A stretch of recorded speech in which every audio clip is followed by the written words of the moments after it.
Rudolf Steiner nasceu em 1861, na Áustria. Seu pai trabalhava nas estradas de ferro e Steiner viveu entre as estações de trem e a natureza, já que tinha que andar longos percursos para chegar à escola. Muito criança, teve experiências ocultas. Via e sentia realidades suprassensoriais. A questão da percepção da realidade suprassensorial em Steiner vem desde o momento do nascimento dele. Ele nunca deixou de ter. E para ele, no caminho de vida, na autobiografia dele, ele descreve o quão penoso foi para ele ter, como ainda criança, descobrir que sobre certos assuntos ele não podia compartilhar com as pessoas à sua volta, porque percebia que elas não percebiam, e o que é que ele podia compartilhar. Mas ficou essa angústia, esse incômodo, de tentar ver como reverter esse processo. E para ele era assim, uma pergunta: existe uma instância onde os seres humanos atuais falam de realidades espirituais com total certeza e clareza de raciocínio, com total presença de si próprios na construção desse conhecimento? E para ele era assim: se essa realidade fosse encontrada, se esse ponto fosse encontrado, ele saberia de onde partir. O Rudolf Steiner estudou numa escola rural no início da vida escolar dele, e era uma classe multisseriada, e numa determinada idade, por volta dos 11, 12 anos, pela primeira vez o professor fez chegar às mãos dele um livro de geometria. E quando ele começa a folhear esse livro de geometria, ele começa a perceber que ali os homens falam de realidades suprassensoriais, com total clareza, com total certeza, etc. E ele diz que foi como que um grande peso caiu das costas dele, porque aqui tinha um acesso. Apesar de seu interesse humanístico, despertado ainda na infância por essa sensibilidade para assuntos espirituais, cumpriu em Viena, a conselho do pai, estudos superiores de ciências exatas. Por seu desempenho acadêmico, a partir de 1883, tornou-se responsável pela edição dos escritos científicos do poeta, escritor e cientista Johann Wolfgang Goethe.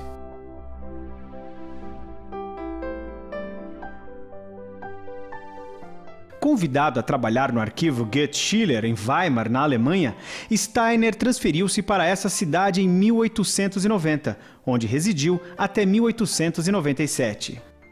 Ali desenvolveu um grande interesse cognitivo e uma intensa atividade literário-filosófica. O Goethe tinha uma particularidade, uma premissa de se colocar diante dos fenômenos de tal maneira que ele nunca abrisse mão do fenômeno. Até a gente podia resumir isso, ele dizia assim: a hipótese é sempre o fenômeno, né? E isso, novamente, para Steiner, indicava outro caminho de desenvolvimento, onde, a partir da percepção sensorial, ou seja, abrindo mais os olhos, os sentidos para a sensorialidade, a gente consegue transcender para suprassensorialidade. Quer dizer, uma coisa não abandona a outra. Então, a gente vê o Rudolf Steiner escrevendo Teoria do Conhecimento, baseada na cosmovisão de Goethe, Verdade e Ciência. Steiner também foi chamado para comentar as obras científicas de Goethe numa edição da obra completa de Goethe naquela época. E nessa fase da vida dele, Steiner está convivendo com toda a elite filosófica alemã daquela época. Inclusive, ele teve um encontro com Nietzsche. Nietzsche, já numa época, já não estava mais bem presente das suas faculdades mentais. Steiner olhava para Nietzsche e via a tremenda tragédia, mas o tremendo respeito que ele tinha pela ousadia desse homem. Dessa época tem um livro fundamental que se chama Filosofia da Liberdade. Após alguns anos em Berlim como redator literário, passou a dedicar-se à atividade de conferencista e escritor. com o objetivo de expor e divulgar os resultados de suas pesquisas científico-espirituais, de início no âmbito da Sociedade Teosófica e mais tarde da Sociedade Antroposófica, fundada por ele. Quando chega ao final da Primeira Guerra Mundial, vem a grande pergunta: qual é a proposta de erguimento social uma vez que a guerra termine? Como é que se vai promover um reerguimento social da Europa? E a gente encontra Steiner profundamente envolvido em trazer a ideia da trimembração do organismo social.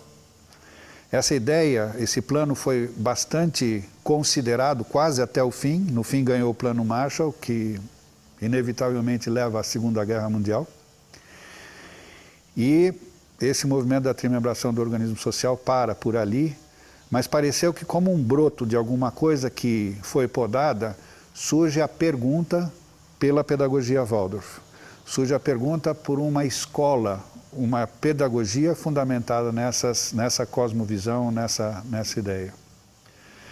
Interessantemente, essa pergunta surge de operárias de uma fábrica de cigarros, pertencente, ou um dos diretores era alguém que há muito tempo atuava junto com Rudolf Steiner, e quando termina a Segunda Guerra Mundial, a Primeira Guerra Mundial, e essa fábrica volta a trabalhar, a dificuldade de obter matéria-prima é grande, então havia um tempo ocioso dos empregários, e a maioria eram mulheres, então surgiu a ideia de que elas, nesse tempo ocioso, tivessem então aulas, tivessem um alimento para a vida cultural delas. Steiner então designa um professor para fazer essa tarefa, e a partir desse trabalho feito com essas funcionárias, elas chegam a esse diretor e pedem que elas querem algo, que isso é bom para elas, mas que elas gostariam muito disso para os filhos. E esse foi o ponto de partida. Em 1919, em Stuttgart, na Alemanha, foi aberta a escola Waldorf Livre. Para assumir a coordenação dos trabalhos da escola, Rudolf Steiner colocou condições. A primeira era de que a escola seria aberta para todas as crianças. A segunda, de que na escola não houvesse separação das turmas por gêneros. Deveria também ser uma escola com currículo unificado de 12 anos. E por último, de que os professores da escola fossem também os dirigentes e administradores da mesma. Steiner queria que a escola Waldorf tivesse o mínimo de interferência governamental e não tivesse a preocupação com objetivos lucrativos. Dessa experiência nasce o instrumental pedagógico conhecido como Pedagogia Waldorf. Em Dornach, na Suíça, Steiner construiu em madeira o Goetheanum, sede da Sociedade Antroposófica, destruído em dezembro de 1922 por um incêndio e posteriormente substituído pelo atual edifício em concreto. Foi em Dornach que ele morreu em 1925, deixando principalmente contribuições nos campos das artes, da organização social, da pedagogia, da medicina, da farmacologia e da agricultura.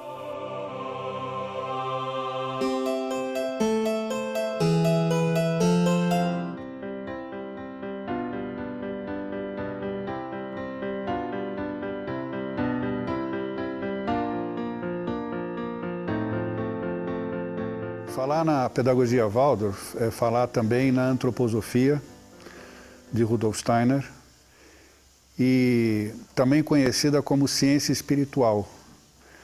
E esse termo hoje causa uma estranheza enorme, falar de ciência e espiritual, mas misturar essas duas palavras não casa. Mas está na hora de a gente começar a mudar esse parâmetro. Quanto ao entendimento da dimensão do ser humano dentro da antroposofia e dentro da pedagogia Waldorf, né, ela absolutamente não está limitada a uma existência entre nascimento e morte ou entre concepção e morte. Isso para nós é uma visão que até atesta contra o próprio ser humano. Então, o ser humano tem algo que transcende essa transitoriedade física, e não fica, quando a gente estuda antroposofia, a coisa não fica só numa vida eterna depois da morte, um conceito vago ou um conceito vago de espírito, né? Rudolf Steiner descreve como se dá, né, essa chegada de um ser à Terra para uma nova existência aqui na Terra, mas e como o que acontece depois, quando nós partimos, deixamos essa existência terrestre, mas continuamos a existir em outra. E, obviamente, que quando se concebe o ser humano nessa dimensão, a proposta pedagógica tem que atender a essa amplitude e não simplesmente preparar o ser para aquilo que ele vai ter que fazer na vida, naquele dia, etc. Nós temos que preparar o ser para ele mesmo. E a antroposofia, e aí fundamentalmente Rudolf Steiner, tinha essa preocupação de não só trazer conhecimentos de uma realidade suprassensorial, pesquisadas diretamente por ele, e muitas dessas coisas encontram a sua contrapartida em conhecimentos de culturas antigas, trazer essa percepção de uma realidade suprassensorial e a partir daí também a compreensão do ser humano nessa dimensão, mas de uma forma tal que ela possa ser totalmente sustentada pela consciência moderna ocidental.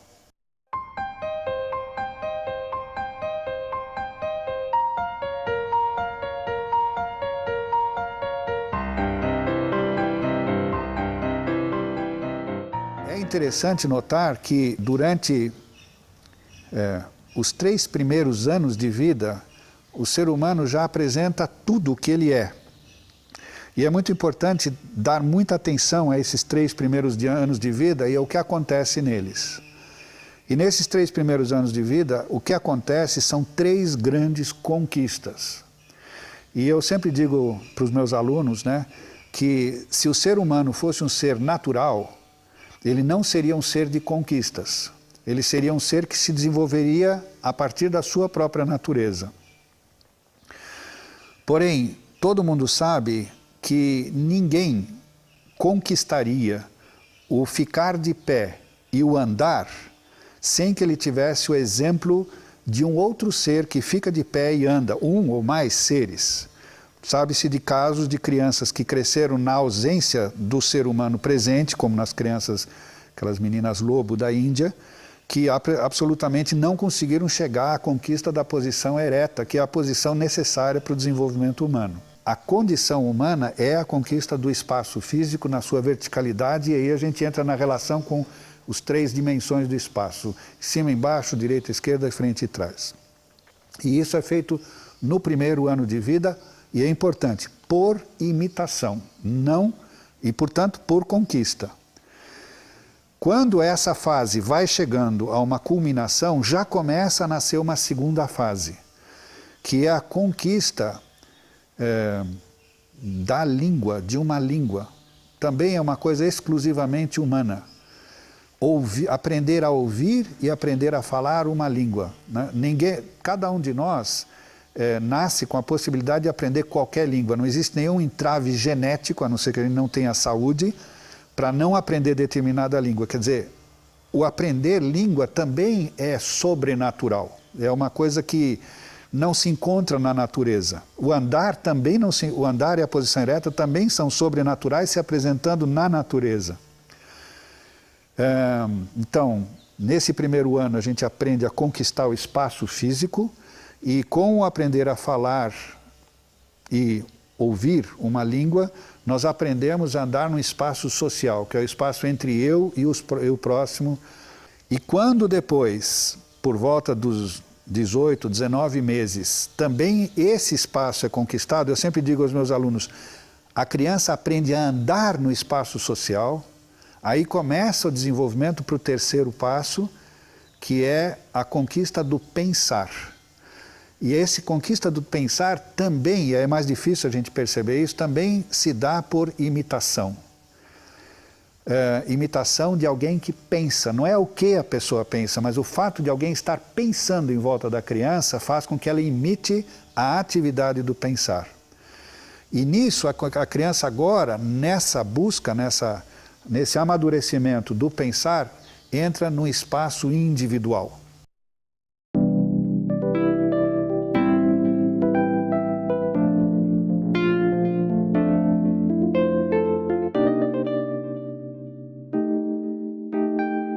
E ainda gostaria de agregar alguma coisa que aqui vai ficar só colocado. No espaço físico, nós colocamos o nosso corpo, é ele que se move. E, obviamente, nós nos movendo dentro dele com os nossos sentimentos, etc. No espaço social, nós podemos dizer que aí é o espaço propriamente dito da alma. Então, nós temos o corpo com o andar, a alma com o falar, e no espaço do pensar nós temos o espírito. Então aqui também nós temos uma trimembração do corpo, da alma e do espírito, uma totalidade que se completa por volta de 2 anos e 1/3. E é interessante que quando a criança aprendeu a se mover nesses 3 espaços, só então é que ela se identifica com a palavra eu.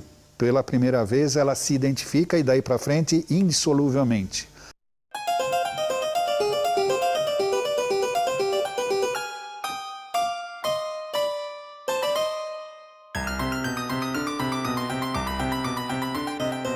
Nós também podemos ver que o corpo físico, né, ele leva 21 anos, mais ou menos 21 anos, para chegar às suas proporções definitivas. Então a primeira grande fase da biografia humana está toda dependendo do corpo físico dar espaço para que a alma e o espírito possam se fazer mais presentes. Durante esses primeiros 21 anos, a alma está... e o espírito estão se adequando àquelas possibilidades abertas pelo corpo físico. Quando chega a maioridade, os 21 anos, de repente começa lentamente, a cada dia, a alma e o espírito acordarem de manhã e o corpo físico continuar na mesma proporção. E isso começa a gerar para a alma agora um desenvolvimento de autonomia que ela não tinha antes. E aí, dentro dessa visão antroposófica, nós podemos ver, e aí um estudo profundo sobre isso, como dos 21 até os 42 anos, nós temos mais uma vez 3 vezes 7 anos, 3 setênios, para o assim chamado desenvolvimento da alma. E essa é a base agora para o maior dos desenvolvimentos do ser humano, e que leva mais outra vez 21 anos, né, que é o assim chamado desenvolvimento espiritual. Ampliando a imagem que eu tinha dado logo no começo dessas 3 conquistas do ser humano no início da sua vida, com andar, falar e pensar, como isso depois se derrama por toda a biografia dele até os 63 anos, e com isso ele não passa a viver hora extra depois disso, mas ele passa a viver como ser plenamente presente a partir dos 63, é todo um novo ciclo de vida, que essa é a dimensão dentro da qual a pedagogia Waldorf olha para o ser humano. E agora a gente pode vir desse pequenininho e desse grandão, vir para o médio, que são os 3 setênios do período escolar, quer dizer, do 0 aos 21 anos.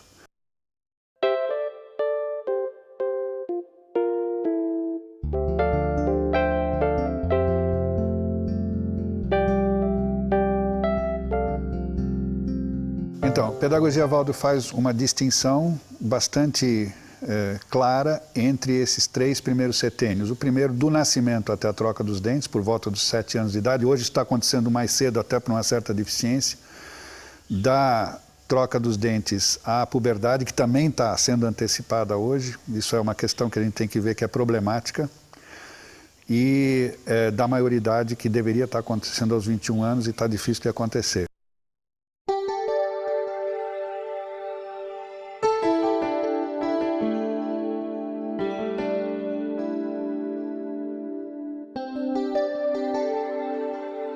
O principal gancho da pedagogia Waldorf na ação diante da criança do primeiro setênio é propiciar a ela um rico cabedal, um rico mundo a ser imitado, tanto as coisas externas como as coisas internas. Atitudes de alma, atitudes, posturas, gestos, a forma de falar, a forma de se dirigir à criança, a criança nessa idade está absorvendo tudo. E como ela ainda não tem um intelecto desenvolvido, ela não consegue receber aquilo que ela percebe do mundo e elevar para o nível de consciência e elaborar alguma coisa ali. Então, o que ela recebe do mundo rapidamente também se incorpora à constituição orgânica dela.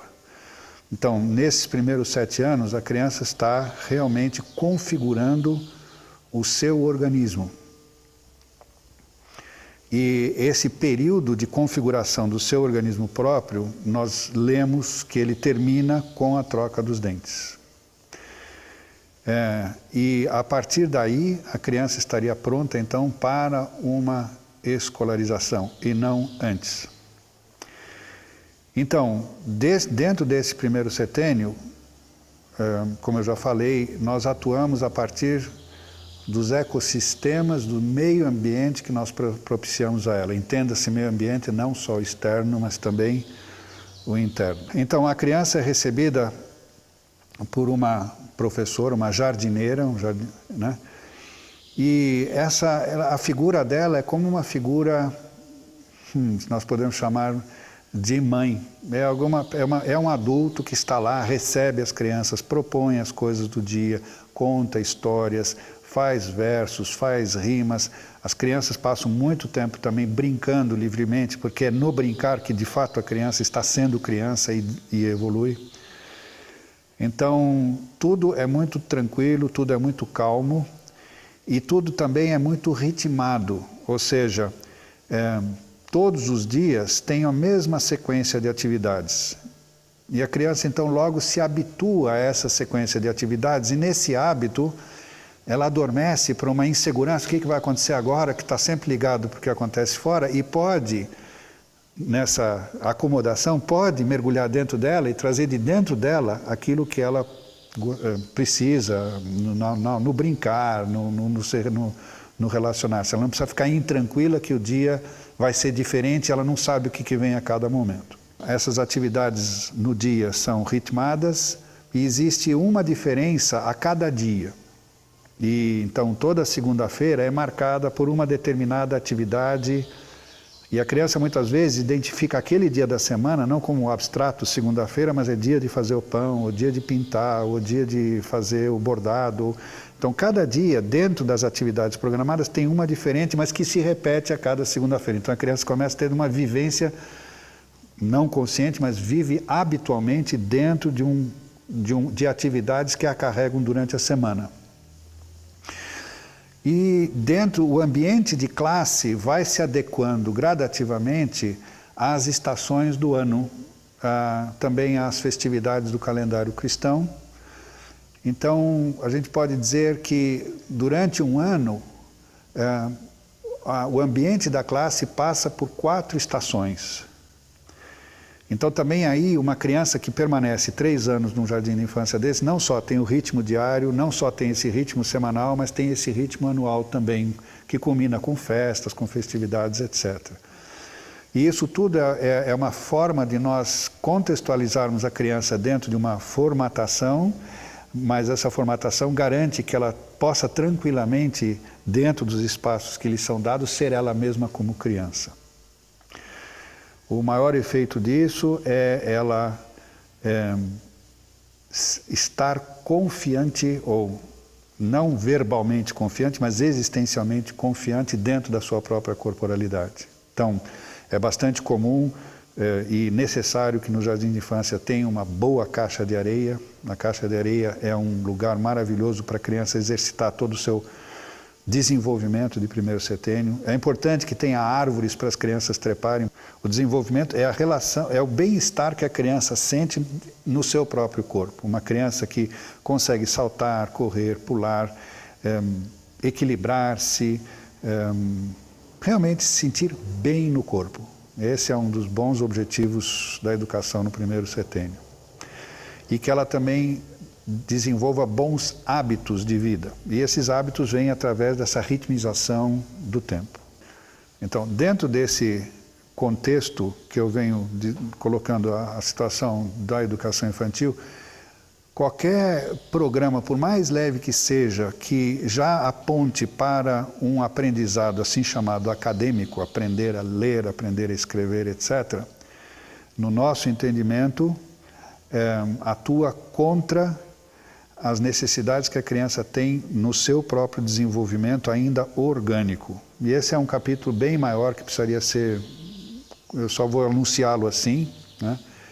Mas quando uma criança tem que atender a um adulto que quer que ela aprenda determinada coisa, que quer que ela aprenda as letras, que quer que ela aprenda os números, isso faz com que a criança deixe de estar fazendo aquilo que ela precisa estar fazendo nesse momento para atender uma solicitação externa ainda não amadurecida. Então, enquanto ela está fazendo esse atendimento, ela deixa de fazer a tarefa que ela precisa fazer nesses primeiros 7 anos, que é constituir um organismo próprio para si, um corpo próprio para si.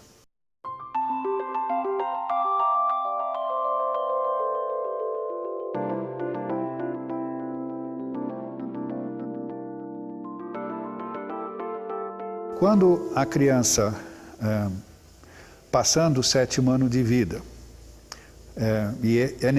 são necessários esses 7 anos para um amadurecimento, no entendimento do desenvolvimento da criança, segundo a pedagogia Waldorf na antroposofia,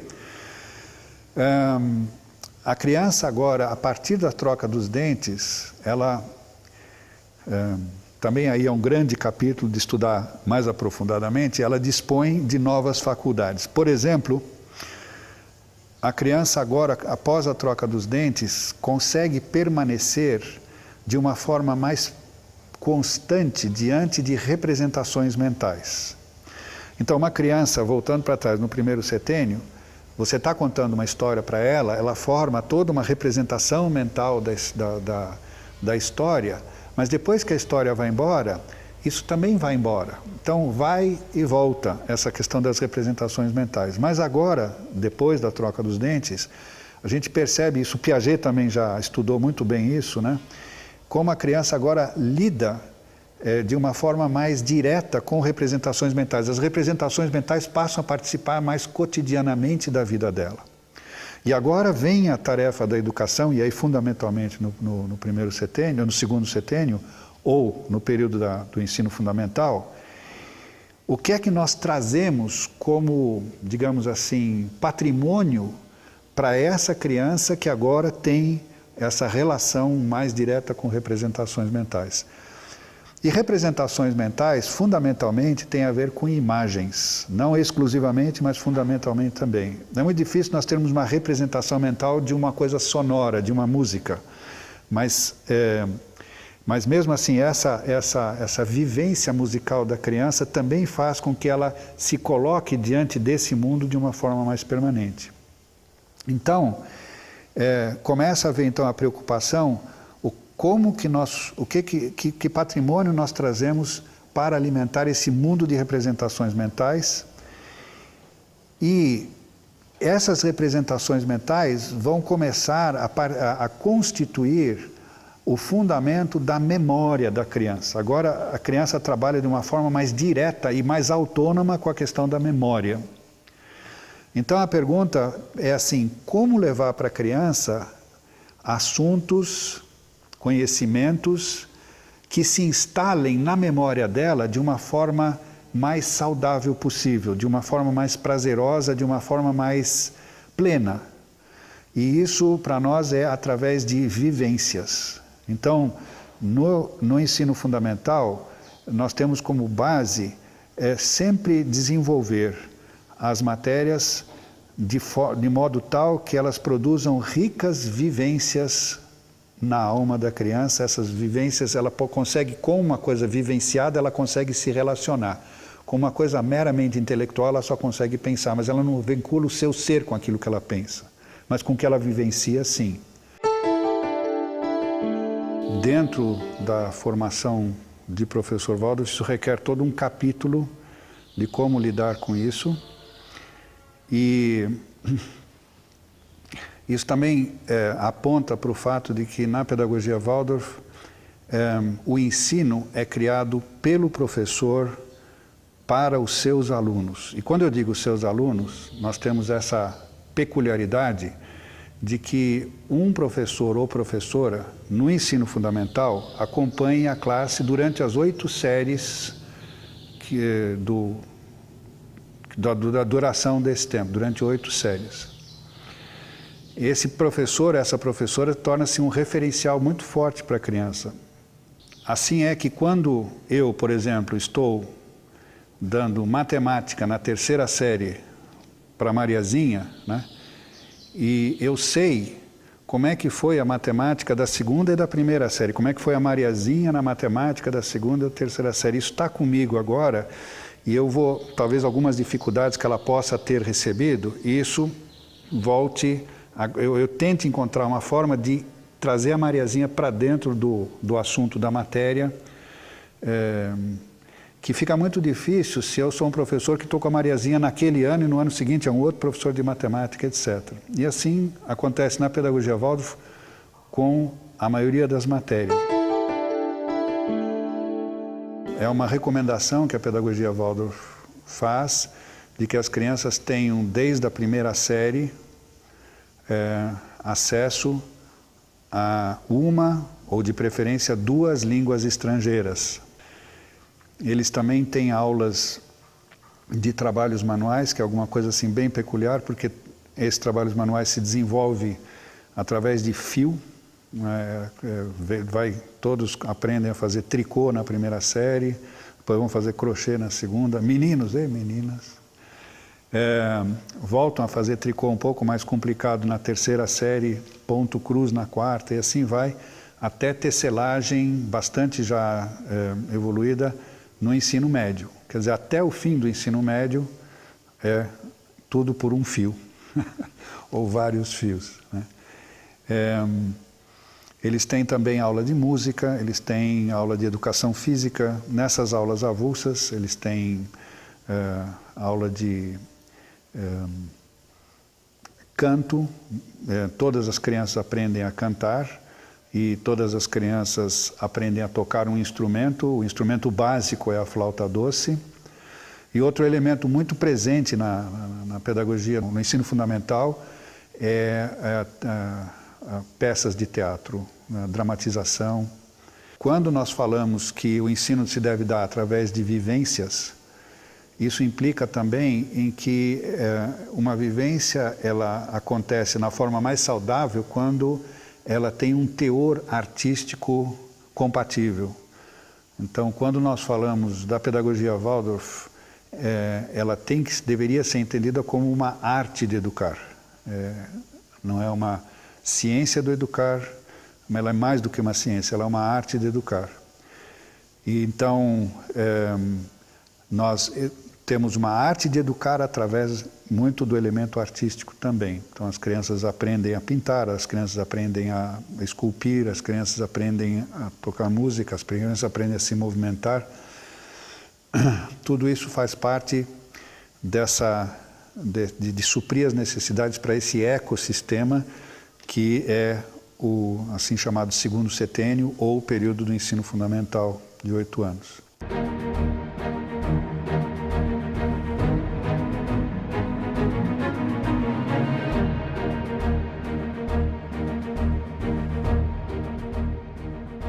Se lá no 1º setênio o meio ambiente foi adequado para a criança exercitar-se corporalmente, plenamente, se no 2º setênio, no ensino fundamental, a criança teve toda uma possibilidade de ricas vivências, agora no 3º setênio ela quer pensar sobre o que ela vivenciou.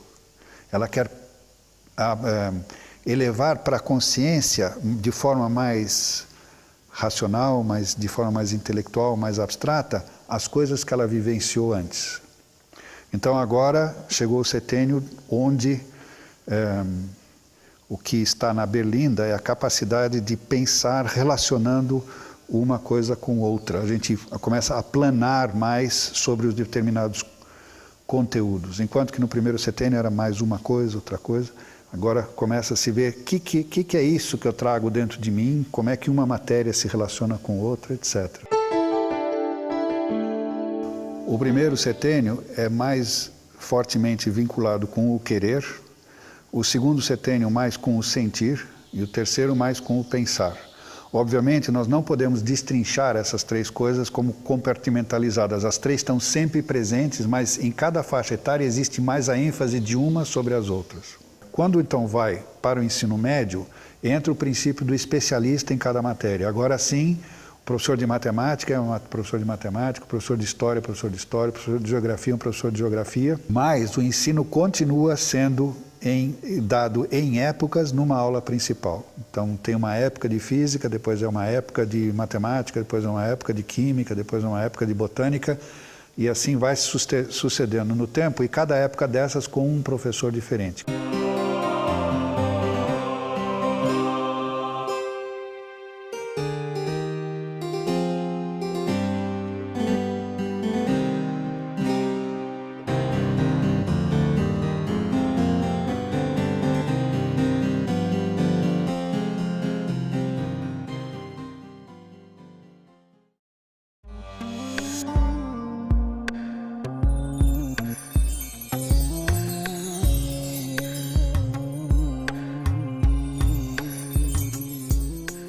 Talvez uma coisa importante a ser considerada de forma bastante lúcida e desprovida de sentimentos e de emoções é uma afirmação que eu quero fazer desse jeito. E ela não é minha, Steiner a coloca assim, ele diz: hoje em dia nós não dispomos mais das forças necessárias para educar o ser humano. Nós não temos mais essa vitalidade que gerações passadas tinham, nós não temos mais essa relação com a obviedade de certas posturas que gerações passadas tinham. Hoje tudo está muito desmembrado e a partir daí exige também, dá a possibilidade de eu começar a gerar alguma coisa, não mais fazer uso de um patrimônio que eu desconhecia, agora eu preciso amealhar o meu patrimônio. Então, as forças necessárias para educar vêm do que a gente chama de autoeducação. E, quer dizer, a proposta dessa questão da autoeducação, dentro da terminologia que eu venho usando aqui, é assim, de criar um ecossistema interno saudável para a minha própria existência. E quando eu crio esse ecossistema, a criança que está diante de mim e que percebe, talvez não despertamente para isso, mas esse ecossistema a envolve, que isso se torne também um patrimônio para ela, né? Quer dizer, quando eu me autoeduco, eu posso me autoeducar para mim mesmo como pessoa, mas se eu me autoeduco também para poder estar mais plenamente diante das crianças, para que elas possam estar mais plenamente diante de mim. Isso é uma situação intrínseca ao desenvolvimento da pedagogia. Quer dizer, não é só conhecer técnicas de aplicar ou de como fazer determinada matéria, que determinado assunto, mas muito mais o assunto hoje é quem sou eu e que eu faço de mim mesmo para estar diante das crianças. E as crianças estão nos mostrando isso, está cada vez mais impossível ficar dentro de sala de aula. Hoje em dia a indisciplina é muito grande, a indisciplina já vem como quase como um efeito colateral da vida de hoje. Por quê? Porque não há um preparo do ambiente interno. Talvez ainda poderia dizer assim, a autoeducação é uma necessidade para o ser humano. O ser humano é um ser autoeducado, tem a possibilidade de se autoeducar sempre. Ele só não consegue se autoeducar numa fase da vida dele, que é a fase quando ele ainda é criança. E para isso ele precisa ter educação. Educação que venha de seres adultos, seres que se autoeducam. Então a gente poderia dizer que toda educação boa é aquela que conduz à vontade do adulto de se autoeducar. E não achar que quando terminou a escola acabou, graças a Deus, essa chatice e agora eu posso fazer o que eu bem entendo, do jeito que eu quero. Quer dizer, toda boa educação redunda no sentimento sério e comprometido e grato do ser humano de se autoeducar.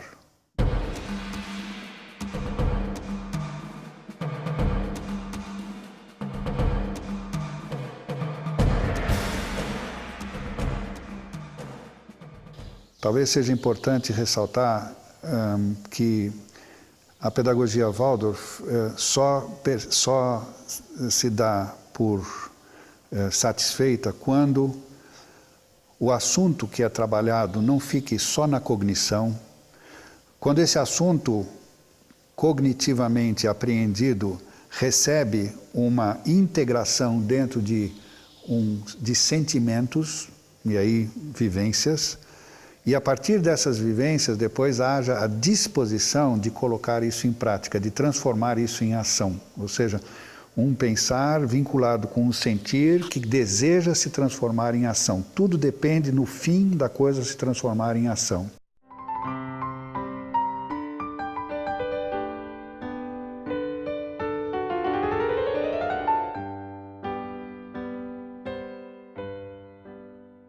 E eu diria também que para cada um que vai se acercando da pedagogia Waldorf, ela pode mostrar vários encantos. Encantos da eventual felicidade que as crianças possam ter, o encanto da riqueza dos trabalhos que eles produzem. A pedagogia Waldorf pode ser bastante encantadora, ela não é perfeita, ela depende muito também de quem a faz. Mas esses encantos podem fazer com que muitas vezes educadores permaneçam muito tempo com uma espécie de um encanto e nunca se deem realmente ao trabalho de ir por conta própria, por uma motivação própria e não por uma necessidade externa, porque é a imposição da escola, porque já que está numa escola Waldorf, de ir cada vez mais fundamentando a sua ação pedagógica através da compreensão do ser humano que lhe é dada através da antroposofia e que fundamenta essa pedagogia Waldorf. Para mim isso é o essencial. Uma grande contribuição do Steiner para a educação é ter trazido essa imagem de ser humano que não se limita só ao reconhecimento da sua existência no campo sensorial, da sensorialidade, mas também num aprofundamento da sua realidade suprassensorial.